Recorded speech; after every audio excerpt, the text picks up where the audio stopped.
Good morning प्रिय विद्यार्थियों, मैं दुलीचंद सिंवर जसवीर मेमोरियल शिक्षण संस्थान की ऑनलाइन क्लासेस में आपका हार्दिक स्वागत अभिनंदन करता हूं। उम्मीद करता हूं आप सभी सकुशल होंगे और नियमित रूप से अपने पाठ्यक्रम को गति प्रदान कर रहे होंगे। तो ज़्यादा अपन समय व्यर्थ न करते हुए सीधा अपने मुख्य बिंदु पे पहुंचते हैं। जैसा आपको विदित है कि हमारा प्रकाश का अध्याय चल रहा था और उसमें हमने परावर्तन के आंकिक प्रश्न तक हल कर लिए होंगे और ये भी उम्मीद करता हूं कि आपको सभी न्यूमेरिकल्स यानी कि आंकिक प्रश्न समझ में आए होंगे। यदि उनमें किसी भी प्रकार की अगर आपको कोई शंका हो तो आप जसवीर मेमोरियल शिक्षण संस्थान के दूरभाष नंबर पे संपर्क स्थापित कर सकते हैं।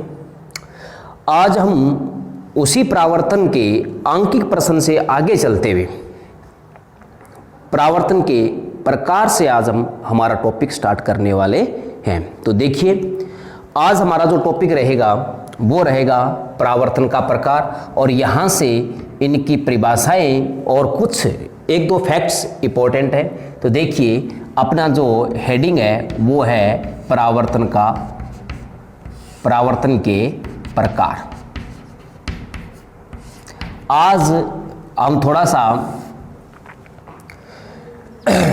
इंग्लिश मीडियम यानी कि द्विभाषी में चलेंगे अपन।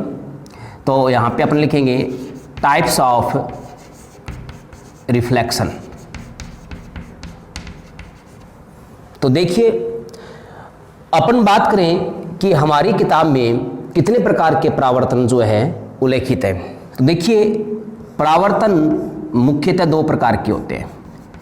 एक होता है नियमित परावर्तन। अभी आपको मैं समझाऊंगा क्या होता है नियमित परावर्तन। दूसरा होता है विसरित परावर्तन।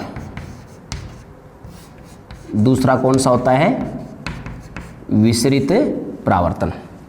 इसको अपन इंग्लिश में कहेंगे रेगुलर रिफ्लेक्शन और इसको अपन कहेंगे डिफ्यूज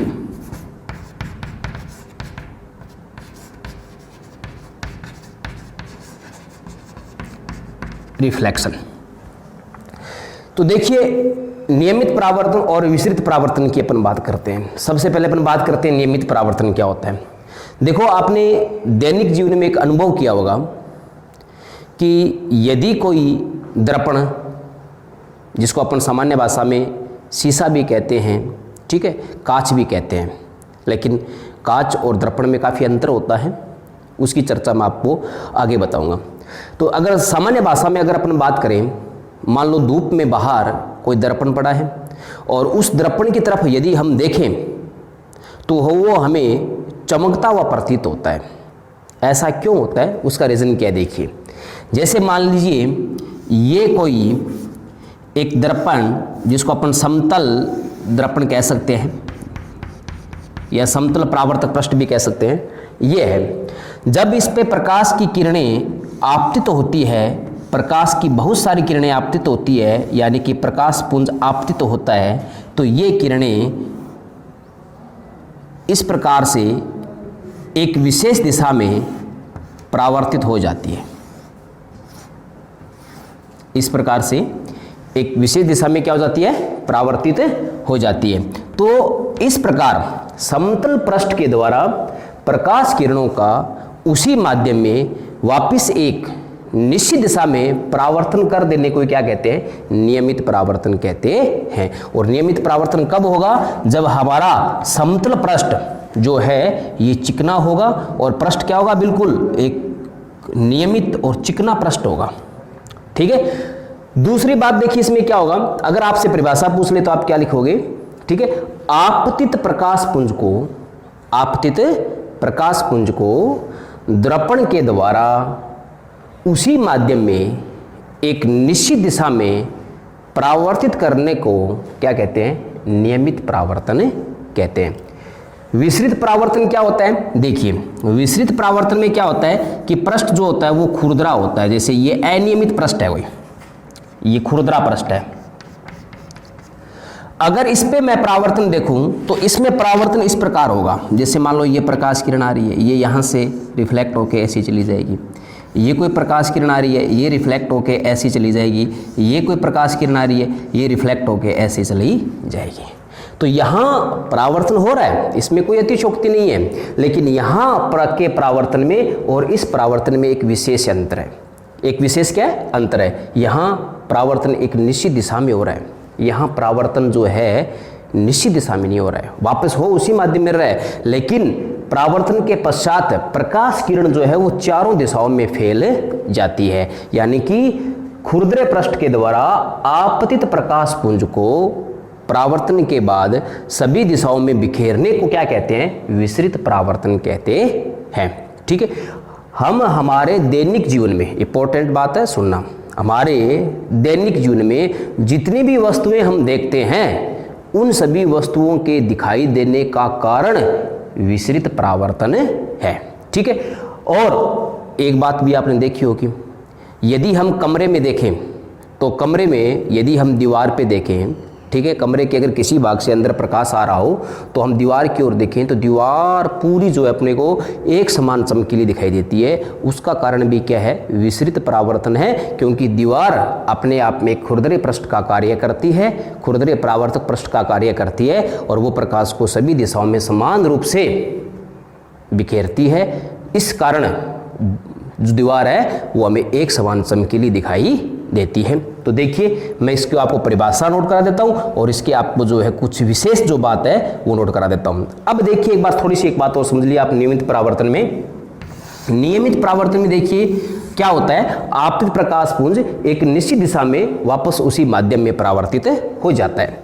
अब अगर इस पृष्ठ को हम एक विशेष दिशा से देखेंगे तो ये हमें पृष्ठ जो है चमकीला दिखाई देगा बहुत अधिक, और यदि हम हमारे देखने की दिशा बदल दें या इस पृष्ठ की दिशा बदल दें तो फिर ये पृष्ठ हमें किसी अन्य दिशा में चमकीला दिखाई देगा। मेरा कहने का मतलब है कि यदि पृष्ठ पर आपतित प्रकाश किरण की या आपतित प्रकाश पुंज की दिशा परिवर्तित कर दी जाए तो पृष्ठ के चमक दिखाई देने की दिशा भी परिवर्तित हो जाती है। ठीक है, तो अपन इसकी परिभाषा नोट कर लेते हैं, और परिभाषा नोट करने के पश्चात हम इसके जो है मेन पॉइंट लिख लेंगे। तो आप हेडिंग लगा लीजिए परावर्तन के प्रकार, और परावर्तन के प्रकार में हम सबसे पहले कौन सा प्रकार करने वाले हैं? नियमित परावर्तन। तो देखिए पहला नियमित परावर्तन। ठीक, देखो नियमित परावर्तन क्या होता है? आपतित प्रकाश पुंज को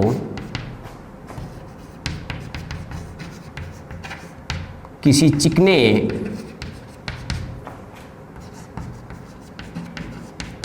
समतल परावर्तक पृष्ठ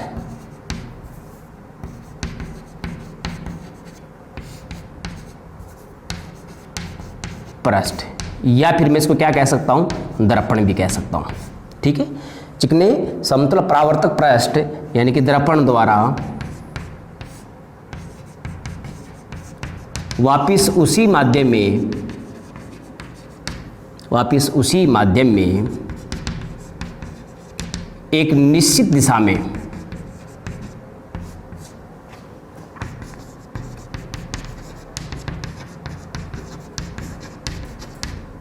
परावर्तित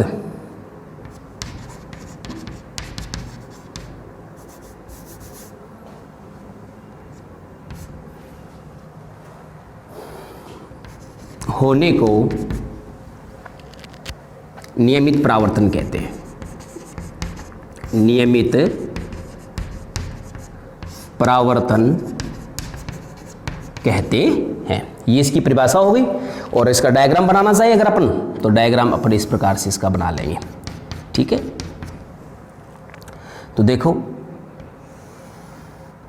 ये एक प्रकाश किरण आपतित, ये परावर्तित प्रकाश किरण। ये अगर इसमें देखूं तो ये आपतन कोण कितना? आई, ये परावर्तन कोण कितना आर। यदि मैं दूसरी प्रकाश किरण लूँ तो ये भी इस प्रकार से परावर्तित हो जाएगी। ठीक है, यहाँ ये आपतन कोण मान लो आई डैश, ये परावर्तन कोण आर डैश। यदि इसी प्रकार मैं अगर एक तीसरी प्रकाश किरण ले लूं,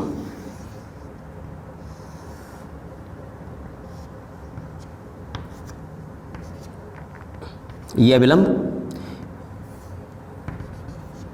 ये आपतन कोण आई डबल डैश और ये मान लो परावर्तन कोण आर डबल डैश है। तो ये देखो परावर्तन जो है एक निश्चित दिशा में वापस हो रहा है। इस घटना को ही क्या कहते हैं, नियमित परावर्तन कहते हैं। ठीक है, अब देखिए नियमित परावर्तन में एक दो बातें अपना और इंपॉर्टेंट लिखते हैं। ठीक है, जैसे मैं इसमें नोट लगा के लिखूं नियमित परावर्तन में, जो देखो ये चीजें थोड़े से प्रतियोगी परीक्षाओं के लिए महत्वपूर्ण है। तो देखिए नियमित परावर्तन के कारण ही कोई भी दर्पण एक विशेष दिशा से देखने पर, एक विशेष दिशा से देखने पर चमकीला दिखाई देता है। ये पूछ सकता है किस कारण चमकीला दिखाई देता है, कौन से परावर्तन के कारण। ठीक है ना, जिसको अपन अपनी सामान्य भाषा में पड़का पड़ना कहते हैं। ठीक है ना, एक विशेष दिशा से देखने पर चमकीला दिखाई देता है, अन्य दिशाओं में सामान्य दिखाई देता है, सामान्य रहता है। क्या रहता है, सामान्य रहता है। ठीक है ना, ये बहुत इंपॉर्टेंट बात है। अच्छा, और इसमें एक बात और क्या नोट कर सकते हैं कि यदि आपतित प्रकाश पुंज की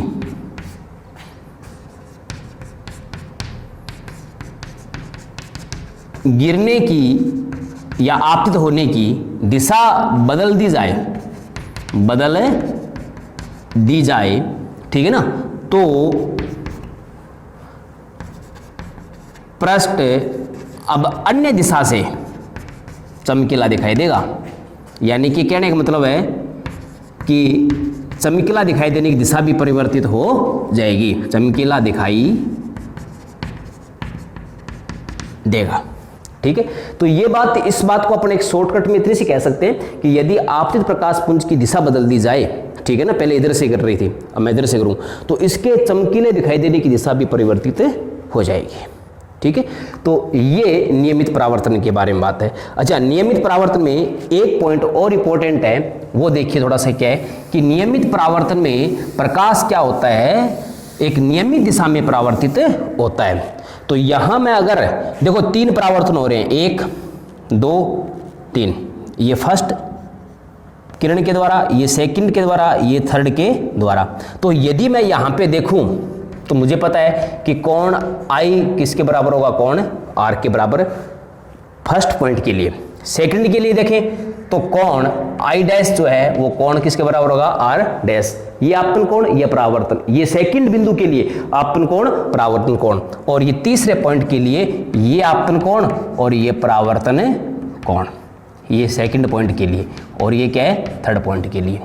यहां सबसे इंपॉर्टेंट बात है कि ये तीनों के तीनों बिंदुओं के लिए क्या होंगे, बराबर होंगे। ये बात आपको ध्यान रखनी है, सबसे इंपॉर्टेंट बात है। ठीक है, तो ये अपने नियमित परावर्तन की क्या होगी, बात होगी। अब देखिए दूसरा प्रकार का जो परावर्तन है वो परावर्तन है विसरित परावर्तन। तो देखिए अपने विसरित परावर्तन पे ध्यान देते हैं। दूसरा विसरित परावर्तन, देखो अभी अपने बात की थी विसरित परावर्तन की, कि खुरदरे पृष्ठ द्वारा आपतित प्रकाश पुंज को सभी दिशाओं में बिखेरने के प्रभाव को क्या कहते हैं, अपने विसरित परावर्तन कहते हैं। तो परिभाषा क्या लिखेंगे अपने, खुरदरे पृष्ठ द्वारा, या आप इसको ऐसे भी लिख सकते हो आप, अनियमित पृष्ठ द्वारा, खुरदरे पृष्ठ द्वारा आपतित प्रकाश पुंज को, आपतित प्रकाश पुंज को सभी दिशाओं में बिखेरने को या फैलाने को, बिखेरने को विस्तृत परावर्तन कहते हैं। कौन सा परावर्तन कहते हैं अपन इसको? विस्तृत परावर्तन कहते हैं। तो विस्तृत परावर्तन के लिए पृष्ठ कैसा होना चाहिए जी? पृष्ठ खुरदरा होना चाहिए, सबसे पहली बात। नियमित परावर्तन के लिए पृष्ठ कैसा होना चाहिए? समतल और चमकीला होना चाहिए, ठीक है ना। अब देखिए विस्तृत परावर्तन, अब इसका अगर डायग्राम बनाएं तो ये विस्तृत परावर्तन का मैं डायग्राम बना रहा हूं। ये एक मेरे पास अनियमित पृष्ठ है, कोई कैसा पृष्ठ है? अनियमित पृष्ठ है, ठीक है ना। अगर मैं इस पे देखूं इस प्रकाश किरण को, तो ये इस प्रकार से आ रही है, इस प्रकार से जा रही है, यहाँ अभिलंब खींचूं तो मान लो ये कोण आपतन कोण आई, ये परावर्तन कोण आर। यदि एक प्रकाश किरण इस प्रकार से आ रही है तो वो ऐसे जाएगी, यहाँ ये आपतन कोण आई डैश, ये परावर्तन कोण आर डैश, ठीक है। अगर मैं एक प्रकाश किरण इस प्रकार से देखूं कि ऐसे आगे गिर रही है तो वो इस प्रकार से परावर्तित होगी, यानी कि यहाँ पे अगर अभिलंब खींचा जाए तो आपतन कोण आई डबल डैश, परावर्तन कोण आर डबल डैश। मतलब ये कहने का है कि यहाँ प्रकाश किरण जो है एक निश्चित दिशा में न फैल करके अनियमित रूप से फैलती है। तो ये कौन सी घटना होगी? आपकी विस्तृत परावर्तन होगी। अब विस्तृत परावर्तन को अगर हम थोड़े से इसके बारे में इंपॉर्टेंट पॉइंट देखें तो क्या है, तो देखो इसमें नोट लगा के क्या लिखोगे आप विस्तृत परावर्तन में? देखिए सबसे पहली बात नोट में आप लिखोगे सामान्य जीवन में या दैनिक जीवन में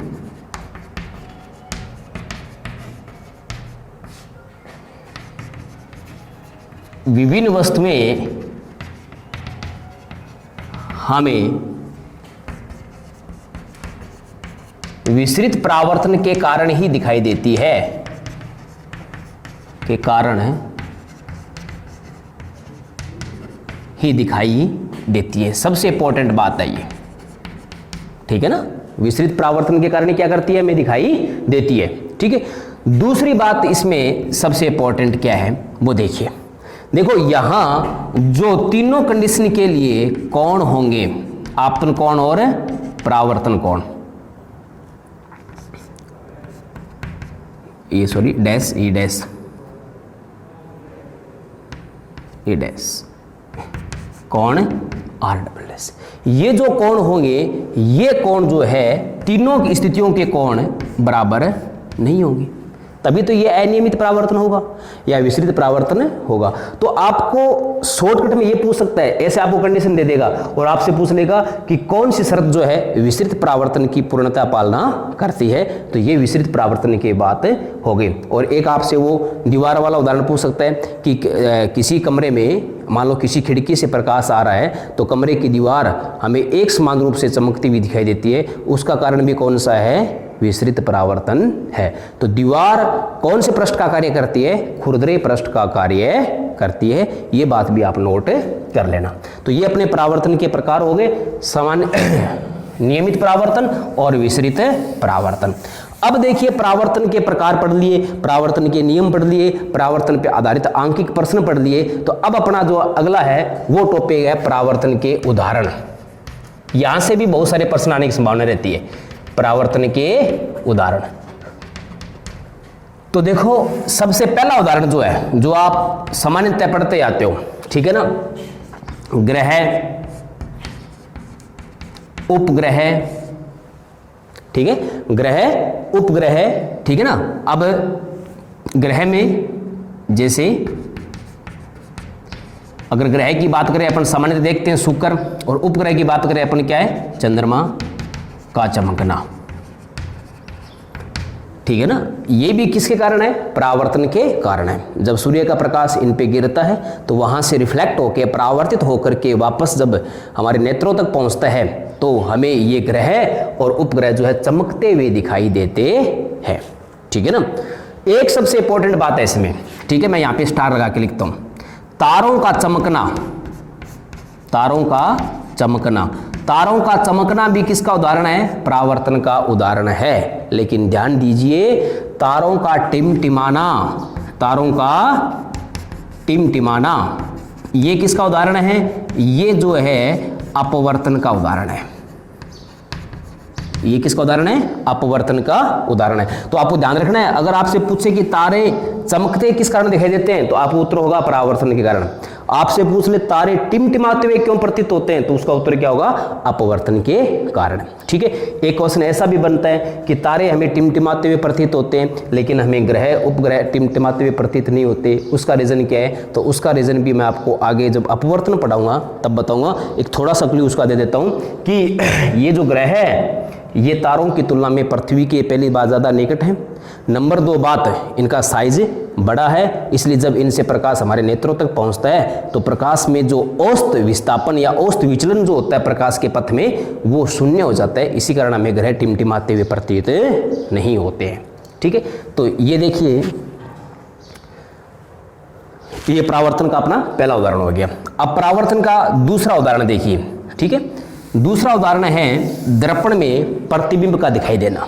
ये भी किसके कारण है? दर्पण में प्रतिबिंब का दिखाई देना, प्रतिबिंब का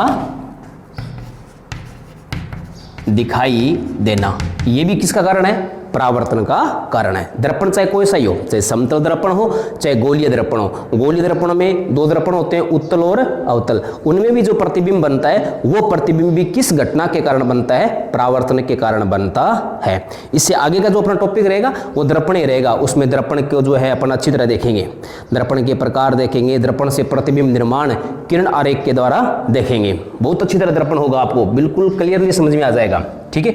तीसरी बात जो सबसे इंपॉर्टेंट है, जहां से क्वेश्चन आने के सबसे ज्यादा चांसेस रहते हैं, वो होता है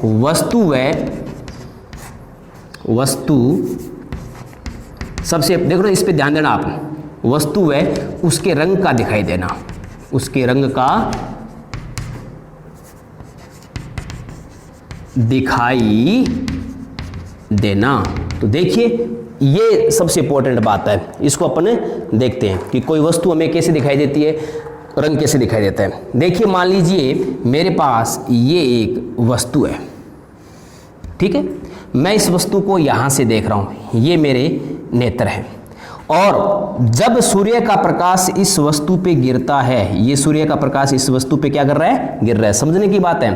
तो यहां से ये वस्तु क्या करेगी? इस सूर्य के प्रकाश में आपने पढ़ा होगा कि 7 रंग होते हैं। पहले मैं आपको वस्तु क्यों दिखाई देती है उसका कारण बता रहा हूं, फिर आपको रंग का कारण बताऊंगा। जब प्रकाश इस पे गिरता है तो प्रकाश यहां से परावर्तित होता है, और परावर्तित होने के बाद ये हमारे नेत्रों में प्रवेश करता है, और नेत्रों में जो हमारा रेटिना होता है उस रेटिना पर आकर के ये प्रकाश किरण जो है दृष्टि संवेदना उत्पन्न करती है, और वो संवेदना जो है यहाँ से दृक् तंत्रिकाओं के माध्यम से हमारे मस्तिष्क में जाती है, और मस्तिष्क उन सूचनाओं का विश्लेषण करता है, और उसी कारण हमें ये वस्तु दिखाई देती है।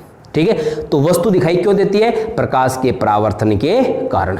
और कौन से परावर्तन के कारण? मुख्यतः विस्तृत परावर्तन के कारण। अब बात रही रंग वाली। यहां से ये क्वेश्चन आने के सबसे बड़े चांसेस है कि कोई वस्तु कैसी दिखाई देगी, उसका कारण क्या है। तो देखिए, मान लो ये वस्तु जो है लाल रंग की है, तो देखिए जब इस पर सूर्य का प्रकाश आपतित होगा, इसको मैं आपको थोड़ा सा बड़ा करके दिखाता हूं।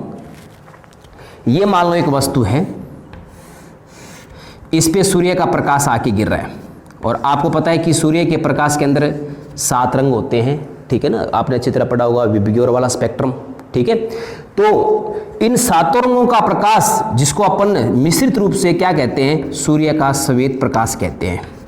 ये जब आपतित होता है तो इस प्रकाश में से कुछ रंगों का वस्तु अवशोषण कर लेती है, और कुछ रंगों को वापस क्या करती है? उत्सर्जित करती है, यानी कि परावर्तित करती है। वस्तु जिस रंग का परावर्तन अर्थात उत्सर्जन करती है, वस्तु हमें उसी कलर की दिखाई देती है। यदि मान लो ये वस्तु आपको लाल रंग की दिखाई दे रही है तो इसका मतलब ये है कि इस वस्तु ने इस श्वेत प्रकाश में से लाल रंग को छोड़ करके शेष अन्य 6 रंगों का अवशोषण कर लिया है और लाल रंग का उसने उत्सर्जन अर्थात परावर्तन किया है। इसी कारण ये वस्तु हमें कैसी दिखाई दे रही है? लाल दिखाई दे रही है। यदि यही वस्तु इस श्वेत प्रकाश के सभी 7 रंगों का अवशोषण कर लेती तो वस्तु हमें कैसी दिखाई देती? काली दिखाई देती। और यदि यही वस्तु इस श्वेत प्रकाश के सभी रंगों का वापस उत्सर्जन कर देती यानी कि परावर्तन कर देती तो ये वस्तु हमें कैसी दिखाई देती? सफ़ेद यानी कि श्वेत दिखाई देती। तो मतलब जब वस्तु प्रकाश के सभी रंगों का अवशोषण कर लेती है तो कैसी दिखाई देती है? काली। जब सभी रंगों का परावर्तन कर देती है तो कैसी दिखाई देती है? सफ़ेद। इसीलिए हम कहते हैं कि सर्दियों में हमें कैसे कपड़े पहनने चाहिए? काले कपड़े पहनने चाहिए। क्यों? क्योंकि यदि हम काले कपड़े पहनेंगे, ठीक है, तो काले कपड़े पहनने से सूर्य का प्रकाश जब कपड़ों पर आपतित होगा तो वो काला रंग जो है वो प्रकाश के सभी रंगों को अवशोषित कर लेगा, जिससे कपड़े की ऊष्मा में वृद्धि होगी और वो कपड़े हमें जो है अधिक गर्माहट प्रदान करेंगे। गर्मियों में कैसे कपड़े पहनने चाहिए हमें? सफ़ेद कपड़े। क्यों? क्योंकि सफ़ेद रंग प्रकाश का बिल्कुल भी अवशोषण नहीं करता है। इसी कारण ये प्रकाश के समस्त रंगों को वापस उत्सर्जित कर देता है। कपड़े की गर्माहट में किसी प्रकार की कोई वृद्धि नहीं होगी, क्योंकि यहाँ ये जो सफ़ेद कपड़ा है ये किसी भी प्रकार का कोई रंग का अवशोषण नहीं करता है। तो ये अपने जो है वस्तु के रंग दिखाई देने की बात कर रहे हैं। तो देखिए अपन इसमें थोड़ा सा पूरा कर लेते हैं इस टॉपिक को, थोड़ा सा 2-4 मिनट का है। तो वस्तु और उसके रंग का दिखाई देना, तो देखो इसमें मैं लिख देता हूं, जब सूर्य का श्वेत प्रकाश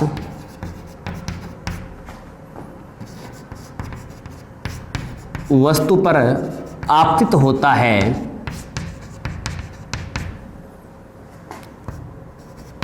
तो वस्तु कुछ रंगों का अवशोषण कर लेती है, वह शेष का उत्सर्जन करती है। उत्सर्जन को आप ये भी लिख सकते हो परावर्तन करती है, उत्सर्जन करती है, ठीक है ना। और जब यह परावर्तित रंग, परावर्तित, जब इस, ऐसे लिख लो थोड़ा शॉर्ट हो जाएगा, इस परावर्तित रंग की प्रकाश किरण हमारे नेत्रों में प्रवेश करती है तो हमें उस वस्तु का रंग वह वस्तु दिखाई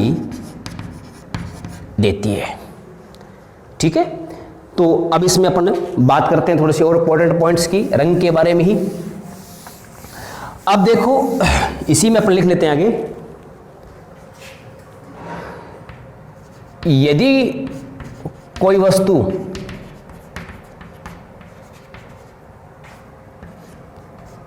प्रकाश के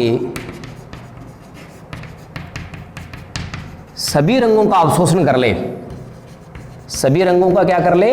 अवशोषण कर ले, तो वस्तु कैसी दिखाई देगी अपने को? काली दिखाई देगी, ठीक है। यदि वस्तु प्रकाश के सभी रंगों का उत्सर्जन कर दें तो वस्तु हमें कैसी दिखाई देगी? सफेद दिखाई देगी, ठीक है ना। तो ये बात इंपॉर्टेंट है। अब देखो इसमें सबसे एक बात इंपॉर्टेंट और है, अगर आपको कुछ प्रश्न ऐसे आते हैं जैसे आपको कह दिए कि एक लाल रंग की वस्तु है उसको श्वेत प्रकाश में देखा जाए तो वो किस रंग की दिखाई देगी, हरे प्रकाश में देखा जाए तो वो किस रंग की दिखाई देगी, या लाल प्रकाश में देखा जाए तो वो किस रंग की दिखाई देगी। तो देखिए इस बात को अपन ध्यान से देखते हैं।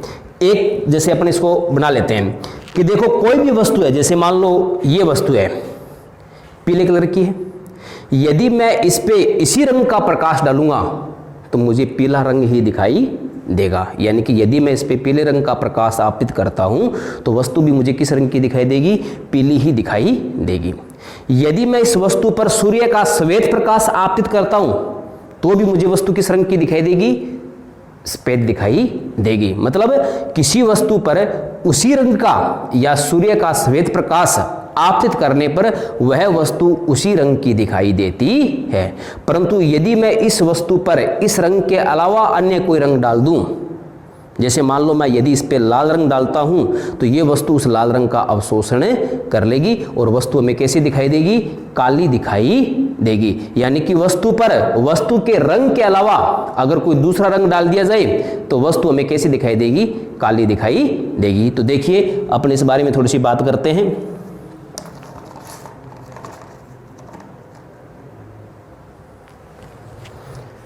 देखिए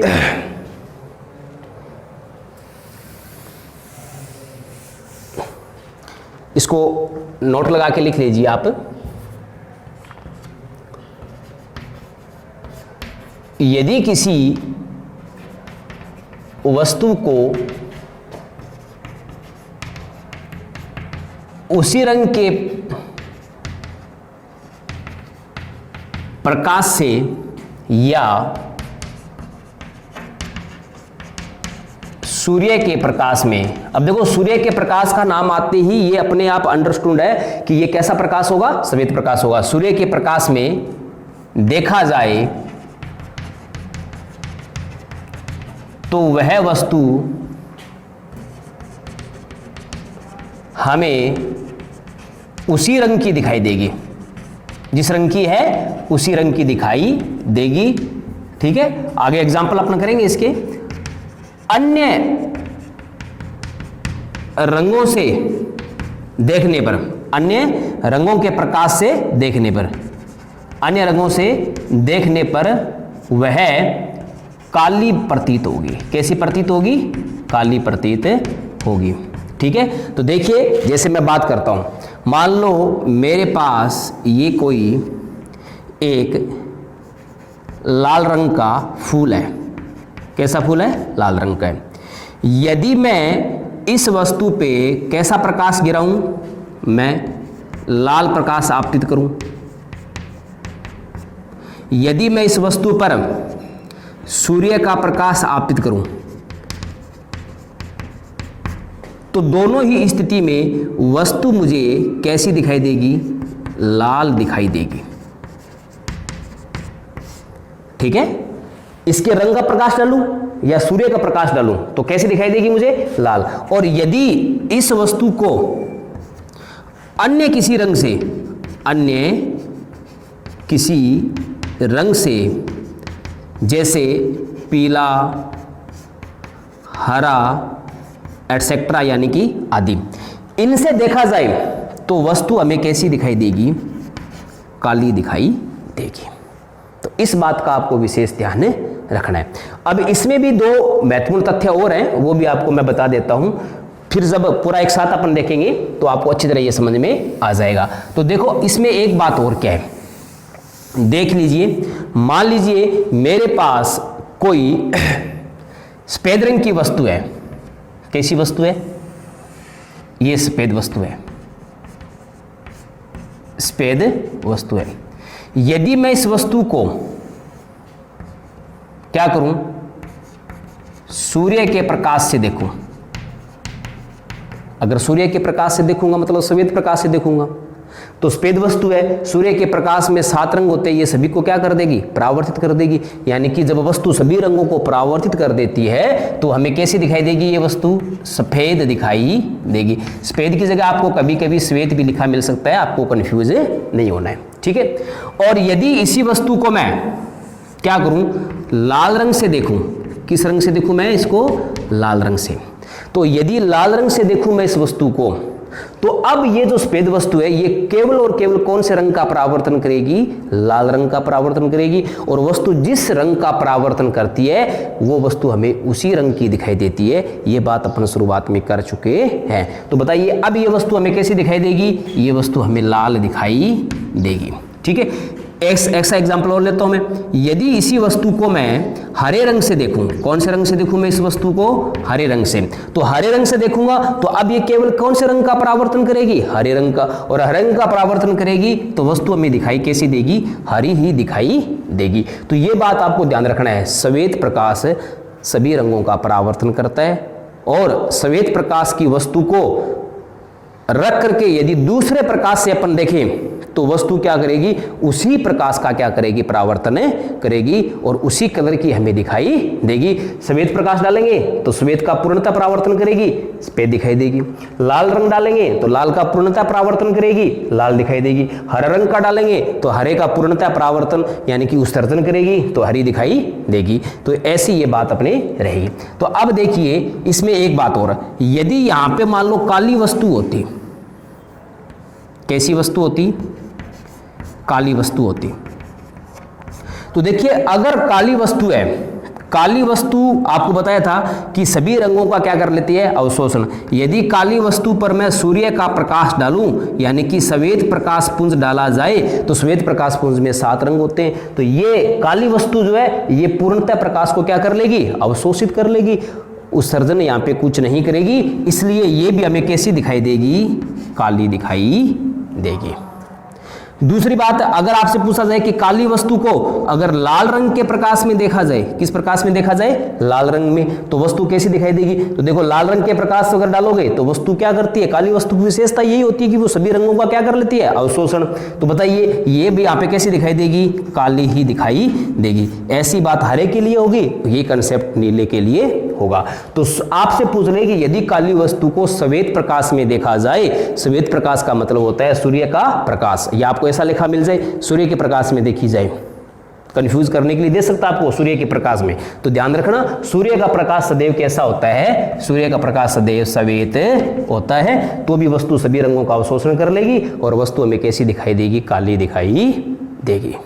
तो ये आज हमने परावर्तन पे जो है 3 इसके उदाहरण पढ़े हैं। चौथा उदाहरण देखिए अपन ने, आपने देखा होगा कि कुछ वस्तुओं पे यदि हम डेंटिंग पेंटिंग कर देते हैं तो वस्तु हमें चमकीली दिखाई देती है। वो भी किसका उदाहरण है? परावर्तन का उदाहरण है। तो अपन इसमें लिख सकते हैं चौथा उदाहरण इसका, डेंटिंग या पेंटिंग या फेशियल जो मुख्यतः ब्यूटी पार्लर में होता है के उपरांत वस्तु का चमकीला प्रतीत हो, चमकीला दिखाई देना, ये भी किसका उदाहरण है जी? ये भी परावर्तन का उदाहरण है। ठीक है, तो आज हमने परावर्तन के जो है प्रकार पढ़े, परावर्तन के उदाहरण पढ़े। ठीक है, आज के लिए इतना ही, और आगे कल हम इसमें दर्पण प्रारंभ करने वाले हैं जो कि इस चैप्टर का सबसे मेन टॉपिक होगा और बड़ा ही अच्छे तरीके से आपको करवाया जाएगा। घर पे रहिए, सुरक्षित रहिए, लगातार वीडियो देखते रहिए। इसी के साथ जय हिंद, जय भारत।